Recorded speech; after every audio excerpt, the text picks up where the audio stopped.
and a big issue around the whole AI, statistics AI field is around continual learning.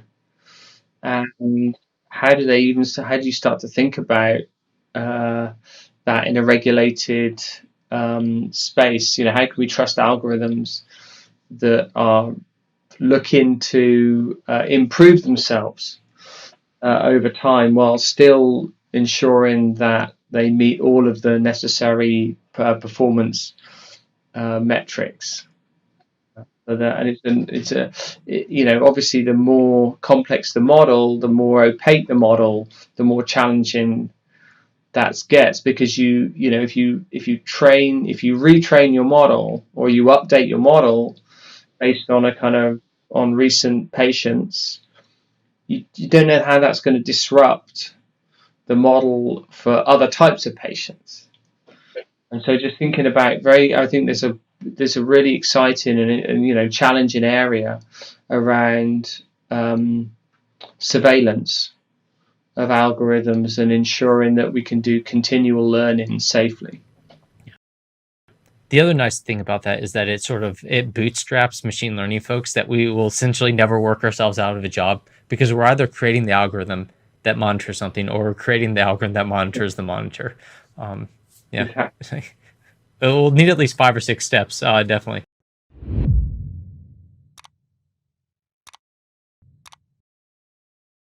Hi, everyone. Today's guest is Chris Holmes. He's a professor of biostatistics at Oxford University and director for health and medical sciences at the Alan Turing Institute. The world's a confusing place. I hear that Chris has all the answers, so we're going to talk to him and see what he knows. Chris, welcome to the show. So maybe for those who aren't as familiar with your research, could we just sort of hit on the main themes between digital health? I've always think of you as sort of like a statistical genomics guy. But you also have the biostatistics. How do these things work together, just to get our terminology right, so we can appreciate what you're up to? Yeah, thank you. Thanks, Ben. Thanks again for the invitation. So, my background was really started off in kind of mathematical statistics, Bayesian statistics, and then got heavily kind of interested in statistical genetics and genomics, which is when I moved to Oxford like 16 years ago. And then more recently taken up the directorship or program directorship for health at the Alan Turing Institute, which is the UK's National Institute for AI and Data Science. It's kind of broadened up application areas across, genomics and genetics, and now into kind of digital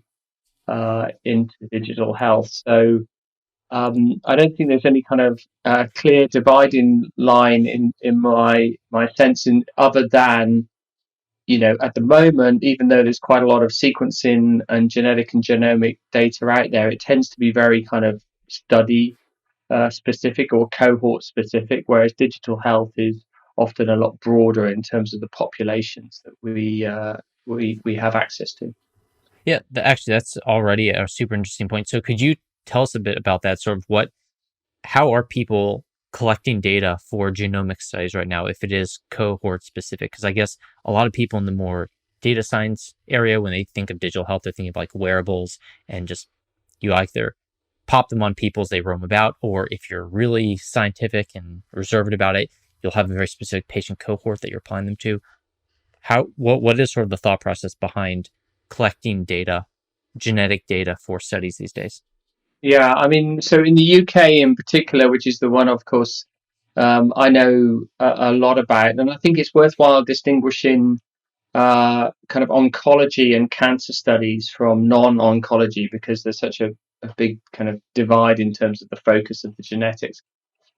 So for non-oncology studies, the main sequencing of kind of germline genetics has happened within the UK within these kind of longitudinal cohorts. So, the shining example is UK Biobank, which has genomics data or genetic data on 500,000 individuals.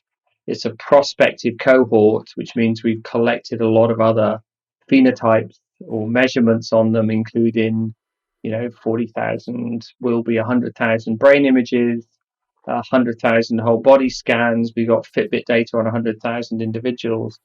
So the kind of large scale sequencing and germline genetics, that's the genetics you've inherited from your mum and dad, tends to be in these kind of larger prospective longitudinal cohorts. So it's quite distinguished or distinct from say cancer studies where we will typically be sequencing tumors and trying to understand things like tumor evolution.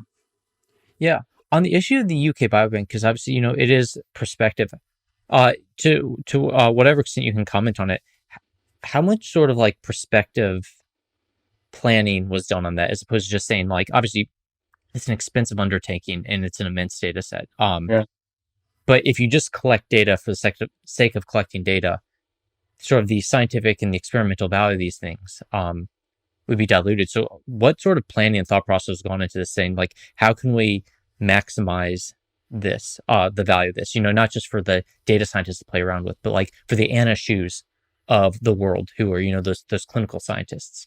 Yeah, it's a very good question. So I sit on the international advisory board for UK Biobank, and so it's a random survey. So it's postcode. In the UK, we have postcodes, which for the post office delivers your letters to your homes, and so it's a random survey across the UK, and participants were invited to join UK Biobank, and with clear instructions that this would then be followed up over time.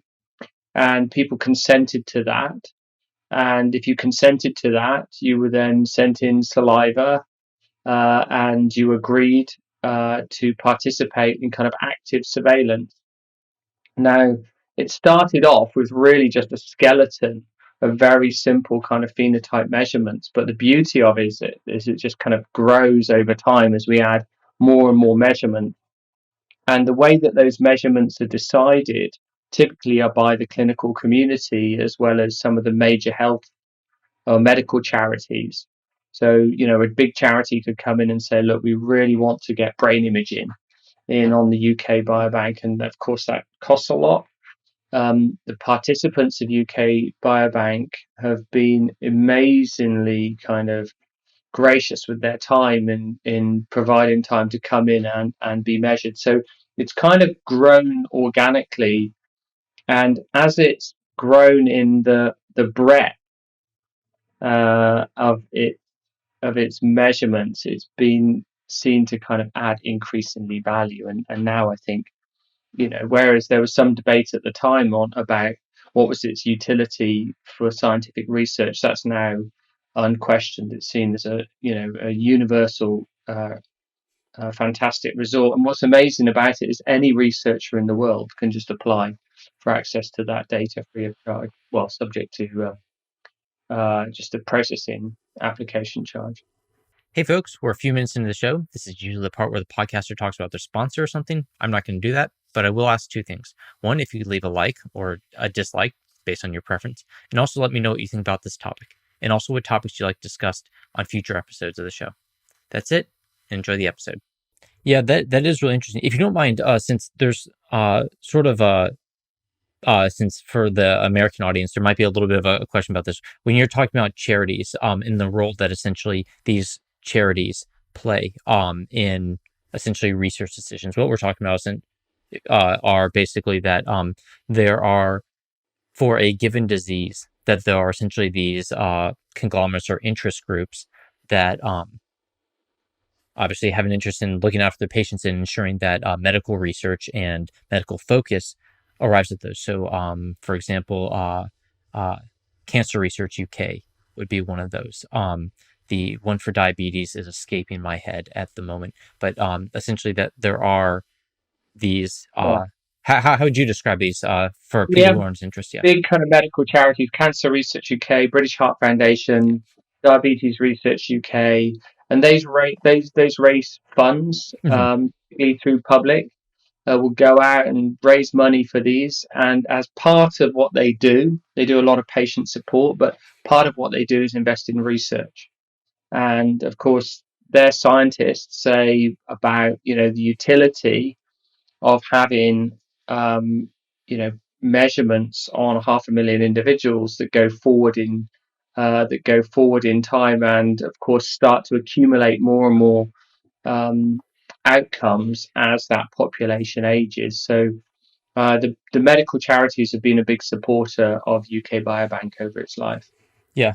And just as a quick side note, it seems like they are also a very good source of domain knowledge for statisticians and data scientists and people involved in that. If you can essentially talk to these charities, because they do understand essentially the clinical interface. Yes, yeah, I mean, absolutely. So a that they fund, leading research scientists in that area, but also they're very, very connected in with the public and patient population, which is increasingly important in both the communication of research, but also in helping to kind of focus the questions and understand, to get the right questions asked of the data. Mhm. And I guess the most important thing is, of course, that their charity shops are great ways to fill out your bookshelves. So if you want to fill out a bookshelf for about, you know, 10 Very bucks or true. whatever, yeah. Um, Uh, cool, Very yeah. true. So I think we've laid a bit of the landscape here. And so when people are talking about digital health nowadays, if you're a director of digital health at our health and medical sciences at Alan Turing Institute, um, how do you prioritize what needs to be working? Because obviously you do have a large number of there's an infinite number of interesting things to research. How do you sort of select those? And who are the influencers and help you to make those decisions? Yeah.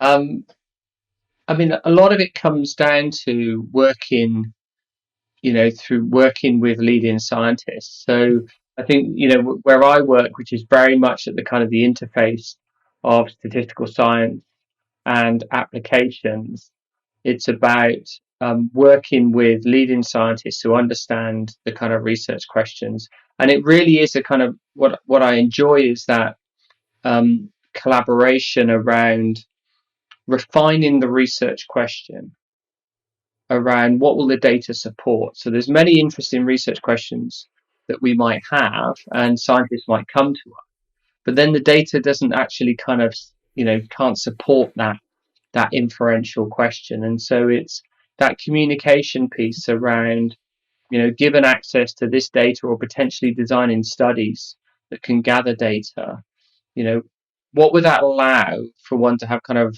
uh, uh, sufficient, precision in able to kind of answer questions of interest.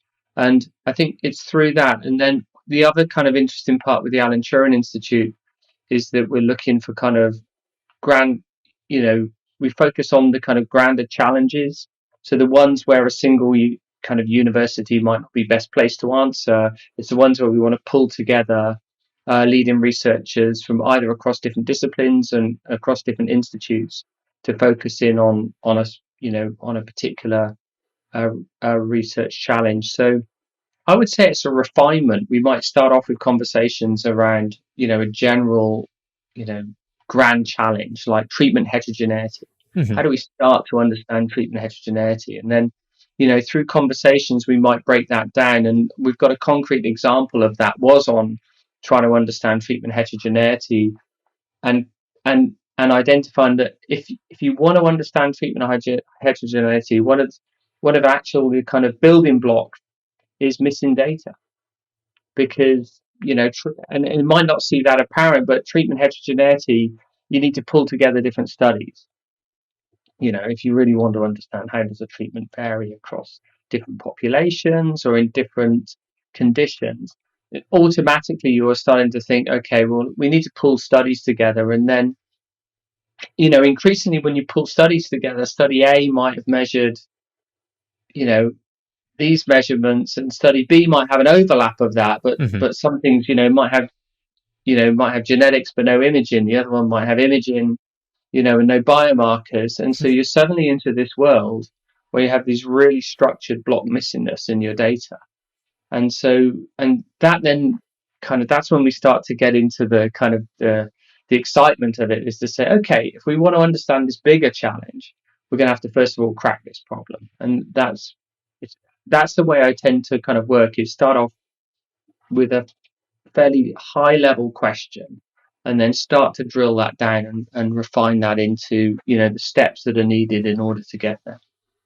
Yeah. So would I like this the block missingness, and just sort of by way of analogy, is this block missingness a good reason to expect why there might be certain research topics that are beyond the ken or beyond the capability of an individual research institution? So the idea is like there might be some, if you're trying to connect all these dots, you'll essentially have block missingness based on expertise and specialty and focus. Is that part of it? Yeah, absolutely. And again, it's like one of these things where, we teach, of course we teach missing data as part of statistics courses, and any good statistician will know, well, if you've got missing data, that you impute, that's an imputation problem. But Hmm. if I'm missing, 500,000 genomes, or I'm missing, 50,000 brain images, you're not going to be able to impute that. And so that's a kind of an open question, is, how can we start to build, algorithms or statistical models with good properties for inference that can support modern data structures, Hmm. with all of the kind of messiness that they come with. Yeah. Um, since we've talked about, you've mentioned data support before, and now I guess it's the second time, and I think this is a really important issue. It's actually one of the places where, early career people listen up. This is a place where you can be useful to other folks. Really understanding what sort of how the data can support a hypothesis or how the data can support a particular algorithm, and if you can identify sort of gaps in the logic, if you will, the logic of these systems, early, you can prevent them from sort of being disastrous or really undermining research progress. So, for example, um, you might have a research group who's very specialized on a certain, we'll just say a certain algorithm to keep it simple. Um, but the nature of the data that's coming in might not actually align very well with that algorithm for the medical outcome that you care about. And so, if you can identify those things early, you can sort of figure out how to massage it, work around it, enhance the data collection so that you can answer those questions. And all just so basically seeing misalignment between algorithm and the data that you're actually collecting, or the data, the algorithm, and the clinical outcome, and the type of like typically like a clinical interaction with your algorithm. I think those are very important things. And if I can guess, the level that you're talking about it is also just like, can the data actually support the scientific hypotheses that you care about? Yeah. Do you have some good examples of that? Because I just talked about it in the abstract, but if you have some examples, that'd be appreciated. Yeah, I think, so a classic example is on causal inference. That often, people will come in and there'll be we have kind of concrete questions about trying to understand a mechanism Hmm. of disease, and then that aligns with, does the data support, uh, support causal inference? And then of course, if it's an observational study, there's a question around, can we realistically account for confounders, and what's the potential for unmeasured uh, confounders? And often we'll be in a situation where we just say, well, actually, the data is just not there to support it. The other areas which, I do a lot of my work, not all, but majority of my work would start off from a Bayesian perspective. Hmm. And in Bayesian inference, there's a very close connection between being able to simulate a system, a generative, people talk about generative models. So the ability to simulate a system and to be able to do inference on the system. And that again will tends to kind of highlight, well, if we've got a research question, if you're Bayesian, you're thinking, okay, so that's a question about a model, and build a generative model for this system, and then you've got this data, access to this data, and then you could kind of highlight a mismatch. That, if I want to ask this question, I'd have to be able to kind of simulate these outcomes. We'll be Hmm. able to kind of simulate these population outcomes in order to be able to answer that, say, inference question. And that again would, kind of tends to highlight kind of mismatches between the data that you have, or the data, and the data you would like. Hmm. You know, That is an interesting point. If you don't mind, just a completely impertinent question. Bayesian nonparametrics. What's more important, the Bayesian or the nonparametrics? Well, I think when I say Bayesian, I always think of, and my position has changed, but I think of prediction. Mm-hmm. So this very close kind of link between predictive inference, ability to kind of simulate or predict a system, and so when I see Bayesian nonparametrics, I mean kind of very general flexible systems Mm-hmm. or structures for creating generative models. And so that's what that's what I see. I think the nonparametrics is really critical if you are Bayesian, Mm-hmm. because all of Bayesian inference takes place within something we call, M closed, which is formally assumes that the model is true. And therefore you need to be kind of really careful that all your inferential statements are made within a closed hypothesis space, we say. And so if that's the case, you want to make sure that you allow a little bit of wriggle room Mm-hmm. in your models to kind of capture kind of idiosyncrasies in the data that you might not have thought about. And so when I think about Bayesian nonparametrics, a lot of the time I'm thinking about robustness against parametric assumptions, Mm-hmm. which is now you can do that through careful, model criticism and, George Box kind of iterative process of model, building, model refinement. Uh, but the kind of, if you're using non-parametric priors, it kind of builds that robustness in from the beginning. So um, it's a really, I find it an increasingly kind of useful tool in what we do. Yeah. I was always thought of the non-parametric aspect of that. If you're essentially building a system of reasoning about the nature of the model, the nature of I guess, the physical dynamics or the physical real world and the data that you have, that those assumptions are the most like foundational assumptions. And deductively, if you get those wrong, you're most likely going to be stepping off much more rapidly. And so essentially what the non-parametric aspect does is essentially, I view it as sort of like widening your deductive base. So you widen sort of the assumption space on which then you build your deductive reasoning. Um, so It's very cool. well put. Yeah, I mean, there's a price to pay, of Hmm. course, Yeah. which is that, more or less, there's only one or two processes to work with in the Bayesian non-parametrics. So the Dirichlet process is the absolute kind of workhorse Hmm. of Bayesian non-parametrics. And so, if we're working in a kind of set of parametric models, of course, there's a lot more structure and prior information that one can put into there. But so I think that in some sense they kind of they complement one another. I mean, if you think, and often you would want to probably use uh, use both, um, to understand where, if there are differences arise, major differences in terms of Hmm. inferential statements that arise from applying kind of Bayesian non-parametric inference to kind of parametric inference, then it highlights an aspect of the data set and you something that wasn't contained within your parametric assumptions. Oh, yeah. Yeah, that is an interesting point. If you don't mind, you said something interesting a little bit ago where you're talking about you think about prediction and sort of the prediction task. And could you talk a little bit about that more? And I'll just sort of like prime the topic where one of the things that I was always thinking about when I design models is their predictive capacity. Because when I think about science, essentially the grand challenge of scientific methodology is that we're trying to say, I know this thing well enough that I can tell you what will happen in the future. Essentially, like chemistry, if you don't know what reaction will happen between two chemicals, you don't understand it well. And so essentially, it's saying like we understand these things well enough that we can make predictions. And while I know that's not the end all of um, scientific inference, it is something where it says like we understand this process well enough. And I tried to apply that intuition to my own model building, saying like, as opposed to something like interpolation or some useful explanatory aspect, that if my models could predict something that is difficult to predict, it must surely know something. It must have learned something as opposed to nothing. Um, but anyway, I assume that you have an intuition about this, but what sort of brought you to that thought about the value of prediction? Well, I think it's kind of it's hidden away a little bit Mhm.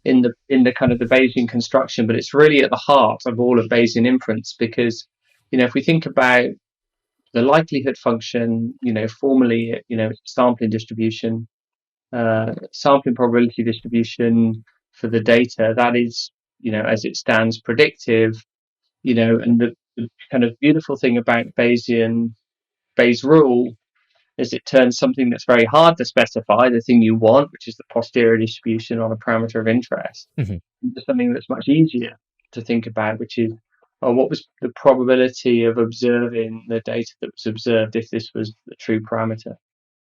So specifying the likelihood is a predictive statement. So what's the kind of generative probability of generating this data set, given this set of parameters in that probability distribution, but more so, as we know, if we start to think about model choice and the Bayes factor, which is something that Bayesians would use to compare two models, those are two predictive statements. I mean, formally the Bayes factor is just a ratio of two predictive statements under the prior. So in fact, the marginal likelihood or prior predictive says it's, a priori, how probable was, say, model one Mhm. to generate the data that was observed in compared to model two. And because those statements are made before the data's arrived, they're joint probability statements. So it's actually you're scoring the model not only on its ability to predict, but its ability to learn. Because you imagine these two models starting off, and then the first data comes in, and they both predict the first data, and then they update, and then they predict the next, and they update. So there's actually a scoring in there, which is the ability to predict and the ability to learn. Mhm. And that formally, that's what's captured in the prior predictive or marginal likelihood for in terms of model comparison, as well as the inferential statements that Bayesians make, like the posterior distribution on a parameter of interest, is formally a statement about the kind of the missing population that you didn't have in your data set. So you have a sample, a survey, or a study that gives you a small data sample, and you're looking to make predictive statements about inferential statements about the population, which again you can think about as a prediction of all of those hundreds of thousands or millions or billions of subjects that you didn't see as part of your study. Yeah. No, I really like walking. Yeah, I appreciate you walking us through that, and especially with the analogy. Um, since we're on the topic of model building, I fear that this is a good time to talk about. There's a nearly infinite number of things that you can incorporate into your model, and especially, um, actually, maybe we should even just we'll leave out the clinical aspects for now, unless you think it's useful to bring them back in. But if we were just talking about essentially the modeling some aspect of biology or physiology, um, figuring out how to prioritize what makes it into the model, what you're going to sort of dedicate your statistical brain power to, and what essentially which bits you're going to grapple with and struggle with. Missingness comes in here as well, but how do you start that prioritization process? Yeah, I think we start. You kind of imagine you lay everything out on the table, which is again comes back to what's the research question. Mhm. What's the primary purpose of inference? It could be quite broad, which is how we try to understand what's the impact of age on, say, does age modulate the impact of genetics, germline genetics, on disease prevalence? So that's a question we asked fairly recently, and that's a very broad question. Yeah, and there's other ones which are kind of much more targeted, which would be about, does this particular gene have an influence in this particular system? So, but take the research question, the one who's dealing with, and then look at the data assets. What data do we have either in-house, that Mhm. we actually have our hands on, or that we could get, or it could even be an experimental design, which is how do we what data would we want to get in order to be able to answer the research question. and then an iterative process of thinking about, again, if we're Bayesian, what's the generative model that would allow me? How could I start? What is the essential features? And it's, of course, many people have stressed the model. So we're trying to capture the essential properties of the system that are needed or that will help us answer that research question. And then what are the important kind of features or structures that are obtained within the data? And then just kind of, you just kind of start to put that together. And, known constraints are kind of particularly important. We might have, and I think what's interesting there is, and I think this has been a shift recently within the kind of modeling community is, and I'm going to speak a very broad brush, You'll be forgiven for misstatements, but yeah, just what's your like gut feeling? Yeah. is that we move away from hard constraints. So it might have been, kind of like 10 years ago, we'd say, oh, we know that there's a hard constraint between these elements. Let's kind of put that into the system, and then you're kind of working on a manifold Mm-hmm. in a sense, because and it's much more about, well, let's just, regularize the model Mm-hmm. to kind of penalize, or promote the model to find, things close to that constraint. And so I think that's a kind of an interesting thing is then about, okay, do we have kind of known properties, either mechanistic properties or, fundamental properties like population genetics? We know how, over generations, how recombination breaks down, say, think of it as correlation across genomes Mm-hmm. broken down in big chunks. Well, rather than kind of put that as a hard constraint, let's just, favor local smoothness across genomes, and then start to kind of build those constraints, and then just really just starting kind of early simulation and iteration of models, and thinking very carefully about validation of results, and and doing that before you've actually started to kind of to generate results. Really thinking earlier on about, well, about reproducibility. That's a kind of a different question, but you bake that in from day one. Otherwise, it's a nightmare to go after the end of your study. How can we make this reproducible? That's an absolute nightmare. Mm-hmm. Start that from day one, and it's still, it's still a challenge, but it's much easier doing it that way. And then thinking about how we're going to validate, what observable data is out there, or observables that are going to support and give us feedback that we're on the right route. Yeah. Can we circle back on this hard constraint issue, because this is really interesting. The idea that um, it's easy to understand the attraction saying like thou shalt hard constraint to your model. Just essentially it lets us believe on some level that we are strictly enforcing the scientific knowledge and the domain knowledge that we have in advance.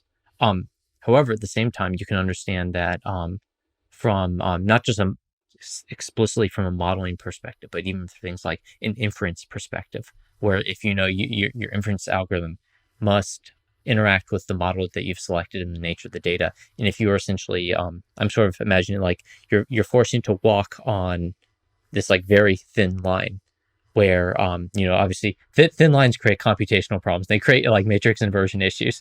But by giving them that wiggle room, you might be able to circumvent those while also understands like, look, the system's complicated enough that we can't quite get it there. And we understand that there's essentially some other factors at play that essentially we won't be able to represent. And sort of that might be some reason. What is your gut feeling about why, again, just sort of stepping away and sort of having these margins of errors? Is it just to account for the variability that you can't do, or is it just to like bow down to your inference algorithm and say, yeah, I go on? think I think partly computational, like Mm-hmm. optimization, as we know, like trying to explore different model spaces, or kind of optimize or marginalize over parameters.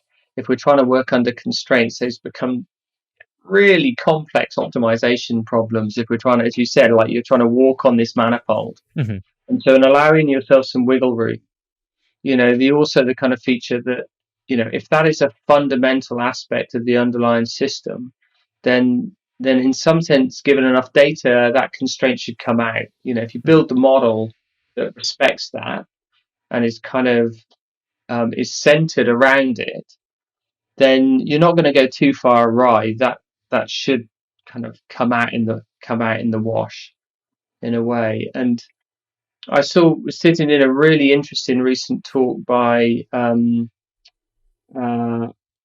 one of the authors, actually the first named author on the AlphaFold paper, the recent Mm-hmm. mine paper, who was talking about how you build now kind of the soft constraints into the architecture. And that's really interesting because statisticians, we don't tend to think about the kind of almost physical architecture of the algorithm as being a property of the model. We tend to abstract, we write down our equations and then we look to implement it in code. But there's this really there's a blurring now of line where actually the structure of the model, the way that, in deep learning, the way you layer these algorithms or the way you allow information to pass through Mm-hmm.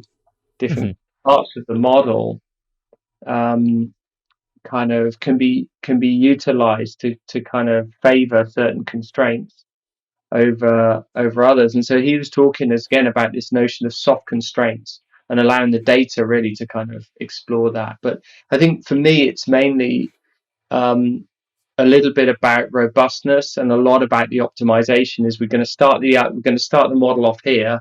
It's got to end up way up. It's got Mm-hmm. to travel a long way in terms of the kind of optimization.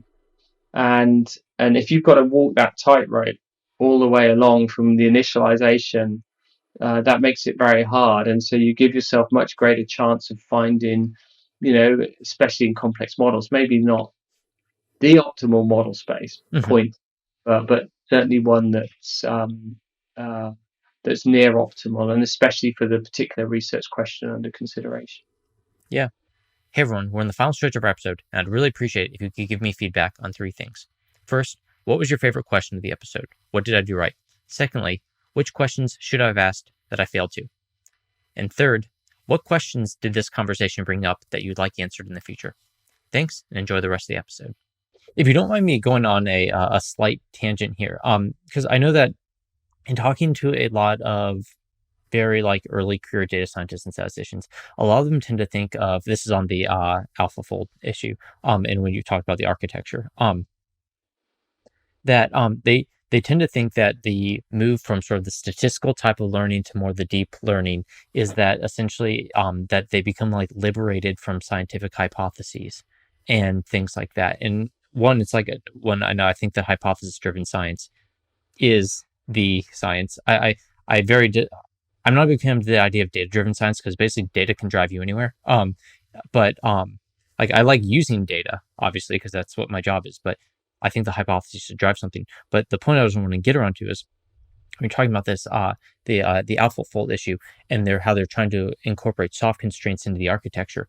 And one of the things I pointed out to people is saying the people developing deep learning algorithms think greatly about the architecture and essentially that the architecture of the algorithm is where they manifest their hypotheses. That is saying there's one place thinking about Andrew Zisterman when he does his presentations, he says, and here's where I'm putting in this architecture because I think I want to capture this type of thing. That isn't hypothesis free. That's strong hypotheses. You're just trying to capture in the architecture. Another one is just very quickly, Jan LeCun, when he's talking about optimization, he's saying, well, I think that the actual objective function has sort of this sort of geometric shape to it, which is why we can essentially you can just use some gradient method and it just gets really where we want. And this is the nature of the algorithm. And so I find it very interesting when the experts on these issues talk about these things, their hypotheses manifest in very specific ways. It's just not exactly the same terminology that we use for saying variable X is the thing. But anyway, what are your thoughts on that? Yeah, I mean, I think it's absolutely the case. It's part of the kind of the art of the kind of new generation of models that have come through with, like, deep learning being a kind of a principle. The kind of example of that is, whereas, historically, statisticians, we were trained as, you think about writing down the hmm mathematical form, and then the kind of the implementation was a, well, we just kind of push it in, that's a hmm separate problem that can be solved independently.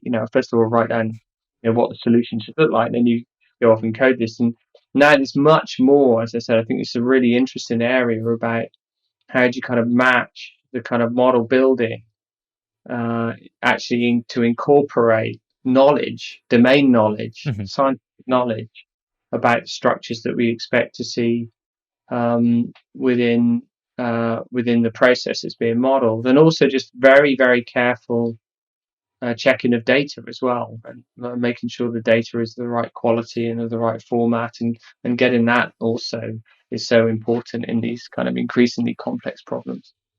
Yeah. Back to your comment about, that thing where basically statisticians might think it's like, oh, I build my model and then there's, the rest of it. And that's a separate thing. And it's not just that they think it's separate, but it's sort of like the trivial. It's like, and then we're done because it's just all downhill from there. But I'm pretty sure like anyone who's like, honestly, try to get a Gaussian process to fit in real time without exploding.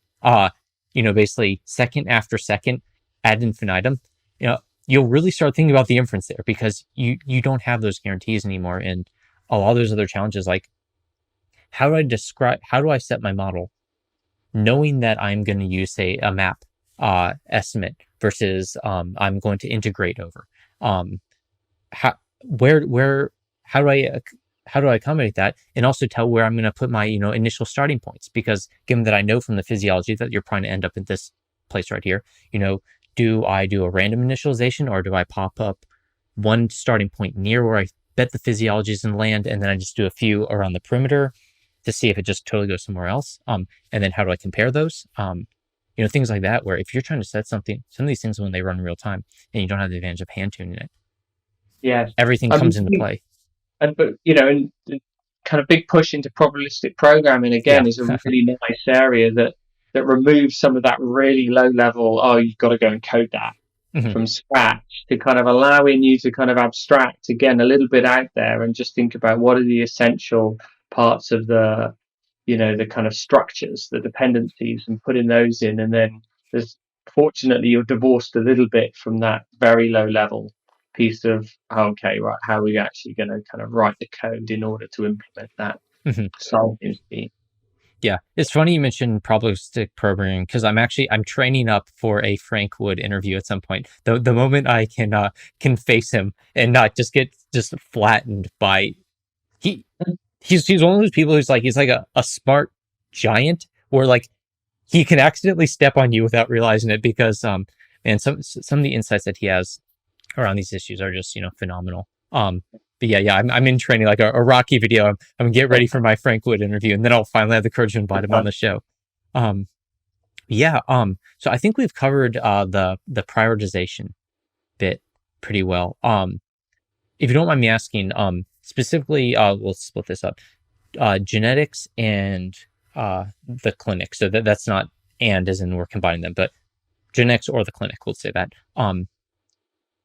Do these sort of considerations like clinical properties, um, does this change the process at all? For example, with a clinic, you know that your algorithms can be interfacing with people, and you also know there's essentially uh, something akin to more of a social phenomena going on there with that data because it is interacting with people. It's closer to observational than I think a lot of people realize. What is your feeling on that? We'll just start with the clinic because I think more people can probably grasp that. Yeah. Um, yeah, go on. I mean, I think there's, one fundamental difference, well, in the UK, and I think in the US, and other places, will be about regulation. hmm So regulators, as soon as, if you're putting algorithms into the clinic, especially if they're looking to make an individual kind of prediction or decision support, are now under kind of, will in the UK will fall under medical regulation. hmm So that's one. Hmm. very specific aspect. And secondly, I think much more if we're thinking about clinical decision support tools, Hmm. thinking very carefully about issues of calibration, about uncertainty quantification. Now, of course, you always need that in others if we're doing scientific studies into kind of genetics. But often, it might be trying to understand what are the major, genetic influences or genetic mechanisms that are contributing. So getting the kind of uncertainty quantification absolutely spot on is less important than if you're making, a risk prediction Hmm. that's to be used in primary care, where actually, there, of course, you really care, you really worry about, about calibration of your probability, if you're making probability statements of risk. Hmm. um, so that's one thing. Secondly, thinking about much more as well about the deployment in, if it's going to be the deployment environment, and about explainability or communication, I think are kind of two major areas. Again, going to go back to a little bit of kind of missing, if we're, if we're training on clinical data set, big aspect of kind of, informative missingness. Hmm. Yeah. The reason why a test, was missing is actually informative for outcomes. And so Hmm. the data sets get much more kind of challenging in the kind of, in the messiness in some Yeah. sense, or the structure in the data, than typically in kind of genetic and genomic studies.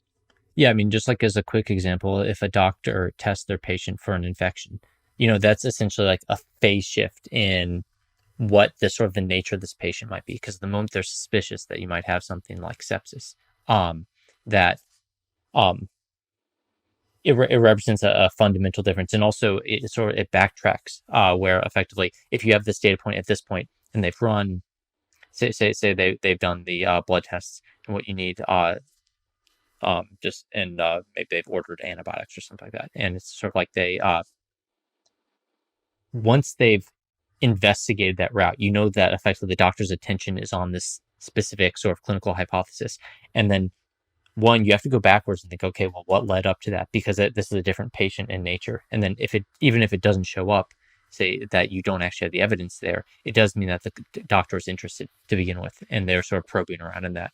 Um, And also, yeah, exactly. And um, standard of care and treatments change, mhm, of course, over time, which is a good thing. We get new and better treatments, and populations change. mhm, Makeup, background, ethnicity of populations change, and all of these kind of contribute to kind of challenges of inference. If you're kind of pulling together, we worked on a big project with Public Health Scotland on risk prediction in primary care.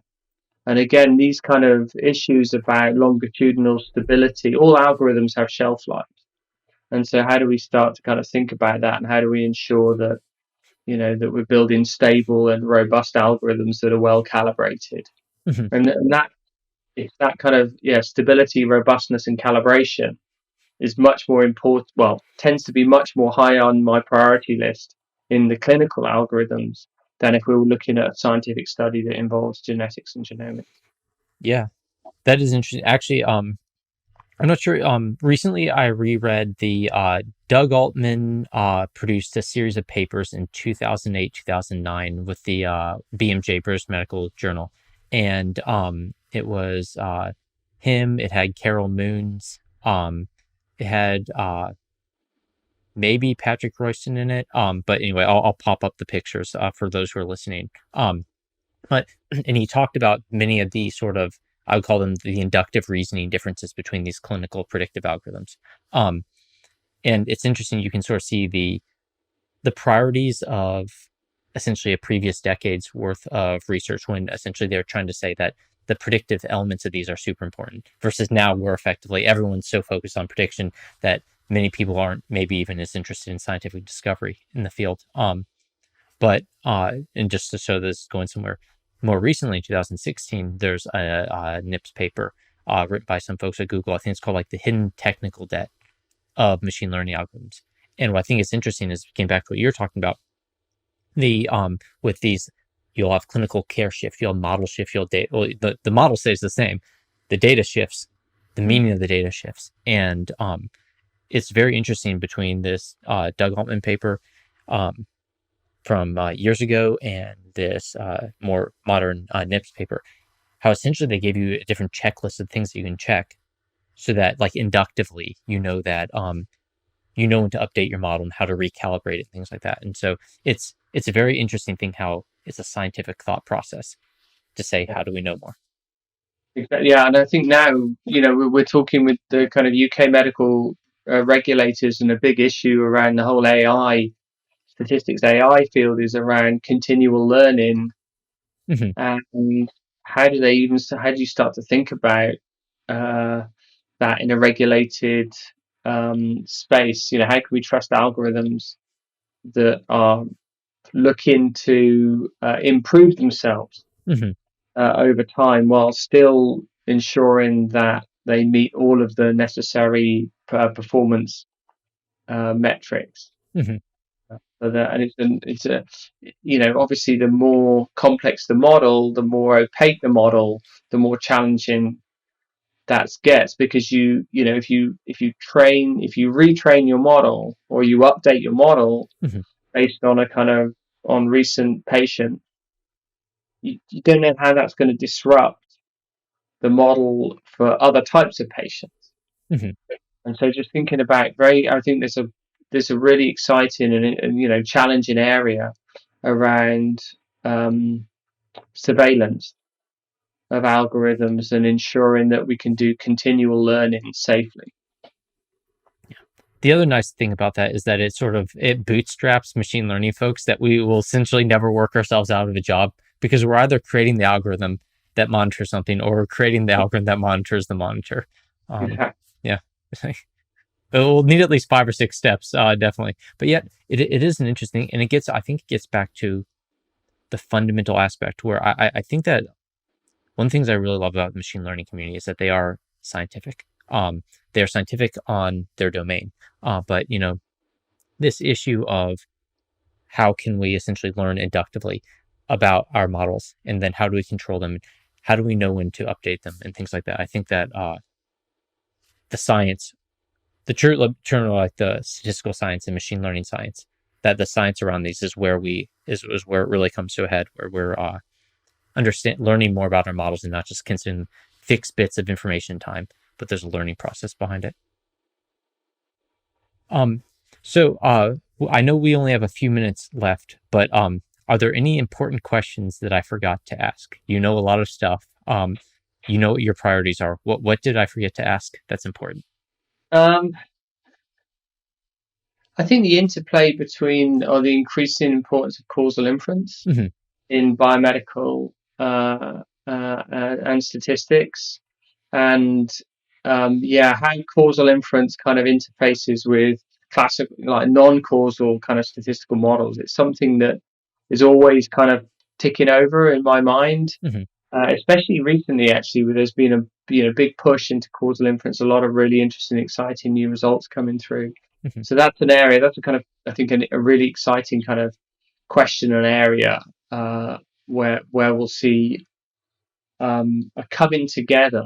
I think increasingly historically people thought, well, there's statistical modeling, kind of causal modeling. I think increasingly kind of coming together into more kind of unified paradigm of just, again, this idea: what's the research question? Does the data support it? How can we build kind of optimal statements? So that would be a question you didn't ask. Yeah. But I think it's quite exciting. Yeah. Do you think that so there's one aspect of essentially like causal reasoning, and I view that very paired with things like experimental design, and making sure that we're actually and don't worry, correct me if I'm wrong on these things, because I'm not as knowledgeable as I ought to be. But if there's the area of causal reasoning where you're simply thinking about these things and trying to set up your algorithms such that they can work in some causal way, and then on the other hand, we essentially have algorithms that are designed for the purpose of causal reasoning. Are those coming together? Are they at a sufficient step right now where we should say causal reasoning is a fundamental aspect of algorithms or causal algorithms are Give it fundamental. kind of a concrete example Mhm, is in clinical risk prediction, where traditionally, the statistics community builds risk prediction algorithms that might sit in primary care.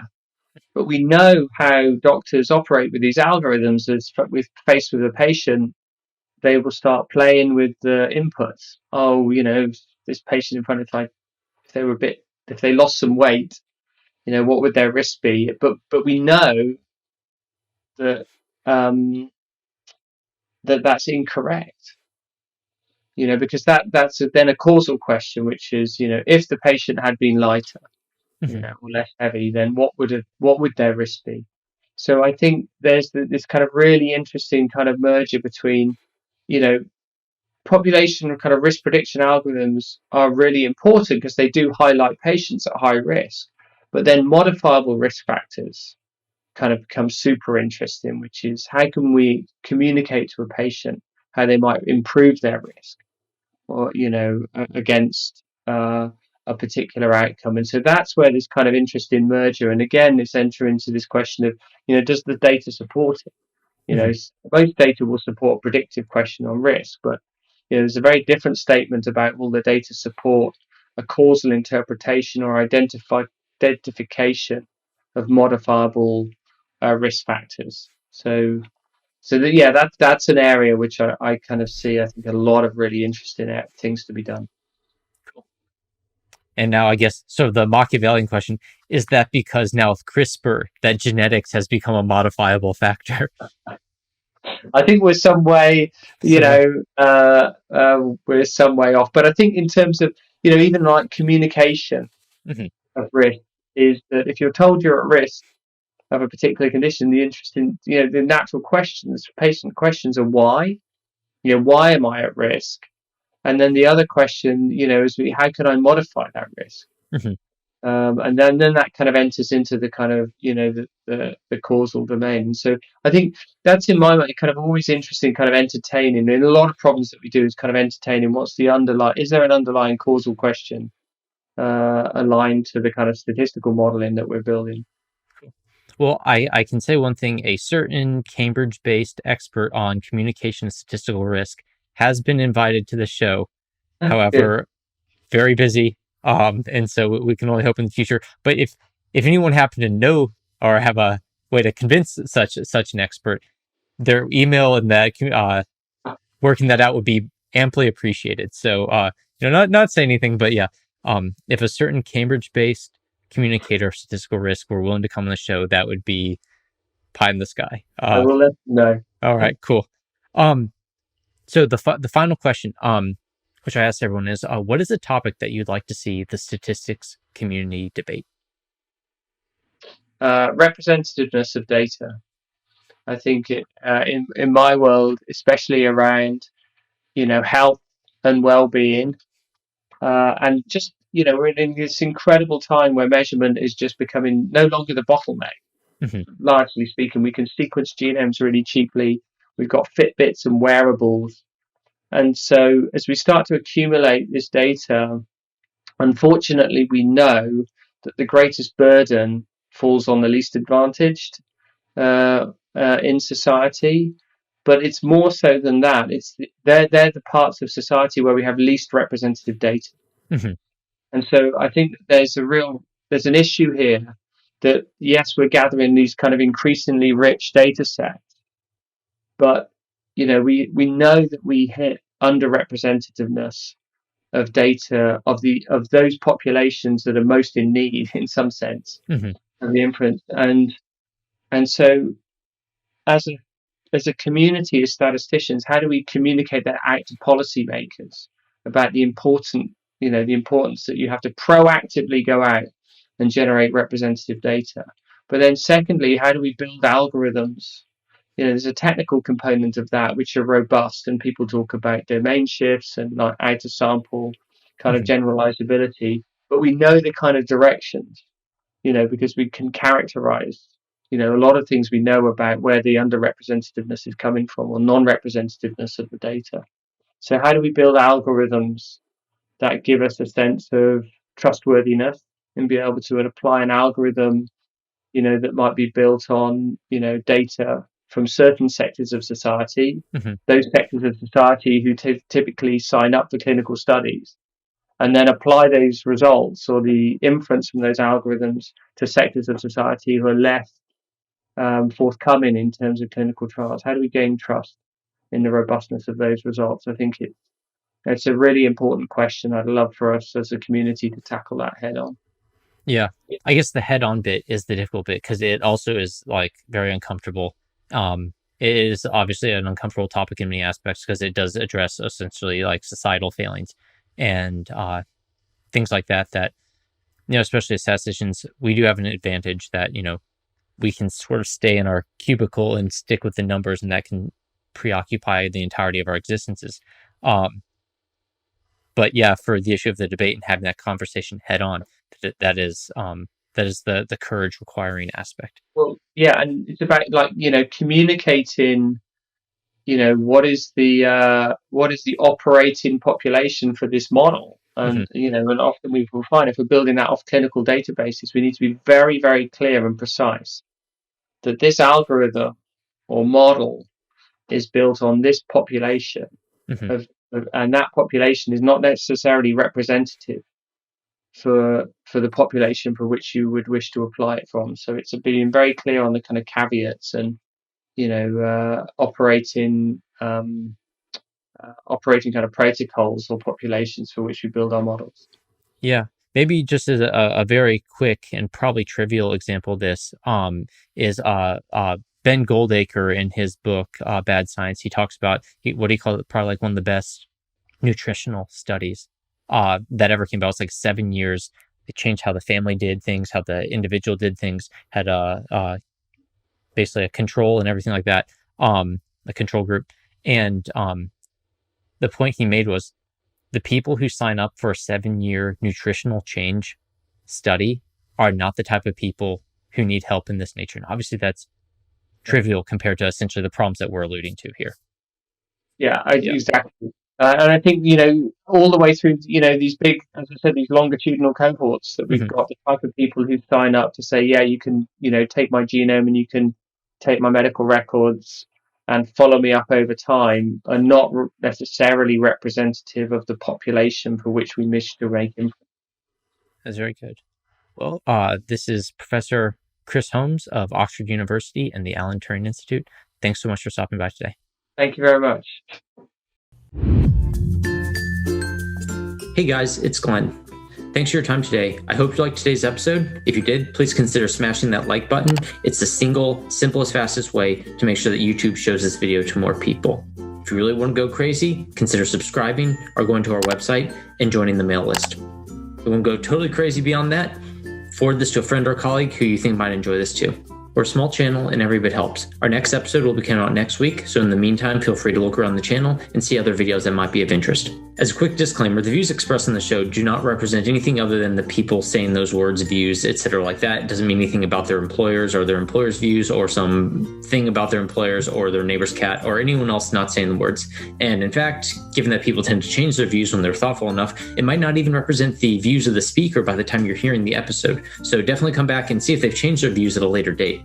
They also don't represent the views of our sponsors. Thank you to our sponsors. You can check them out on our website.